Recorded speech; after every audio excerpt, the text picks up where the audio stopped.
Friends আপোনালোক সকলোকে মোৰ চেনেলটোলৈ স্বাগতম জনাইছো। আজি মই আপোনালোকৰ ওচৰত শাহী এগৰ ৰেচিপি এটি লৈ আহিছো।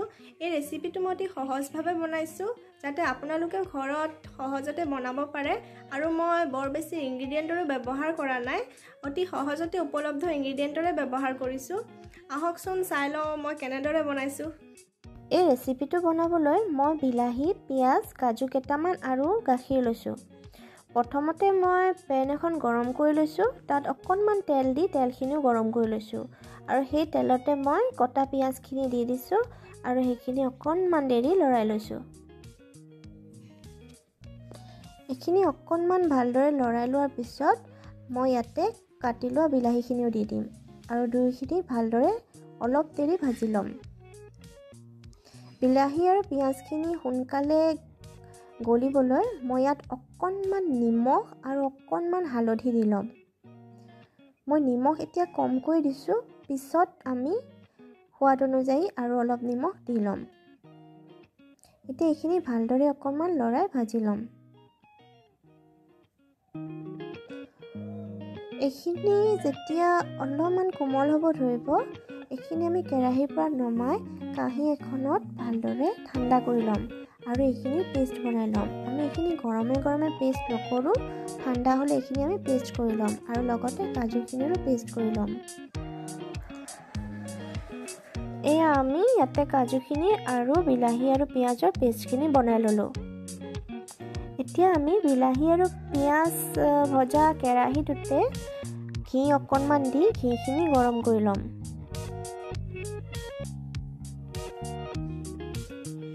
আৰু এই গৰম ঘিখিনিতে বিলাহী আৰু পিঁয়াজৰ পেষ্টখিনি দি দিম আৰু সেইখিনি ভালদৰে অকণমান লৰাই ল'ম।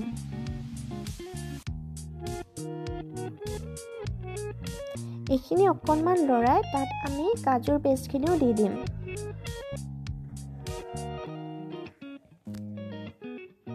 আৰু এই গোটেইখিনি ভালদৰে মিক্স কৰি দিম আৰু অকণমান ডাঠ নিচিনা পালে ইয়াতে আমি অকণমান পানী এড কৰি দিম। মই বিলাহীত হোৱা বাতিটোতে পানী অকণমান লৈ পানীখিনি এড কৰি দিলোঁ। এতিয়া এইখিনি অকণমান ভালদৰে মিহলি কৰি অকণমান উতলিবলৈ দিম। এইখিনি উতলিছে, এতিয়া আমি এইখিনিত গাখীৰখিনি এড কৰি দিম আৰু গোটেইখিনি অকণমান ভালদৰে মিহলি কৰি উতল এটা আহিব দিম।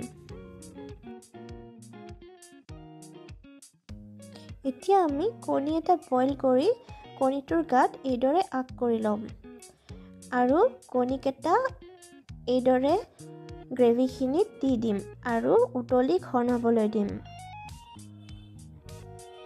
কণীকেইটা মই বইল কৰি লৈছোঁ, এইকেইটা মই ভাজি লোৱা নাই।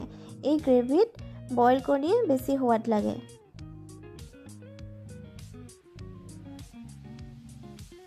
এতিয়া এইখিনি অকণমান উতলিলে তাত আমি কেঁচা জলকীয়া কেইটা দি দিম আৰু এইখিনি ভালদৰে মিহলি কৰি ল'ম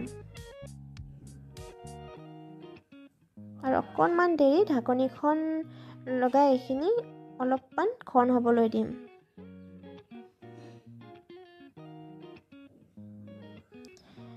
আমি এতিয়া ঢাকনিখন ওলাই অলপমান চাম নিমখ হৈছেনে নাই, আৰু যদি নিমখ কম হয় অকণমান নিমখ আপুনি এইখিনি সময়তে দি দিব পাৰে।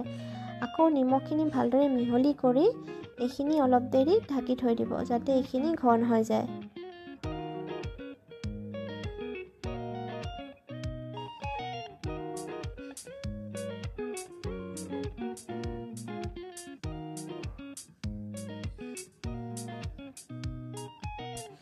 এতিয়া আমি ঢাকনিখন গুচাই এইখিনি ঘন হৈছেনে নাই চাই ল'ম।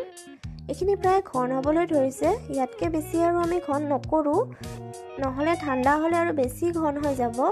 এতিয়া আমি ইয়াতে অকণমান কষ্টুৰি মেথি দিম আৰু ঢাকনিখন লগাই থৈ দিম আৰু গেছৰ ফ্লেমটো বন্ধ কৰি দিম আৰু এইখিনি আমি পৰিৱেশন কৰিম।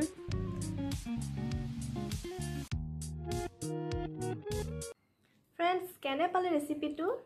অতি সহজভাৱে মই বনাইছোঁ যাতে আপোনালোকেও সহজতে ঘৰত বনাব পাৰে। ট্ৰাই কৰি চাব আৰু মোক জনাব কেনে পালে। যদি ভিডিঅ'টো চাই ভাল পালে তেনেহ'লে ভিডিঅ'টো লাইক কৰি দিব আৰু যিসকলে মোৰ চেনেলটো এতিয়ালৈকে ছাবস্ক্ৰাইব কৰা নাই প্লিজ ছাবস্ক্ৰাইব কৰি দিব। Bye bye.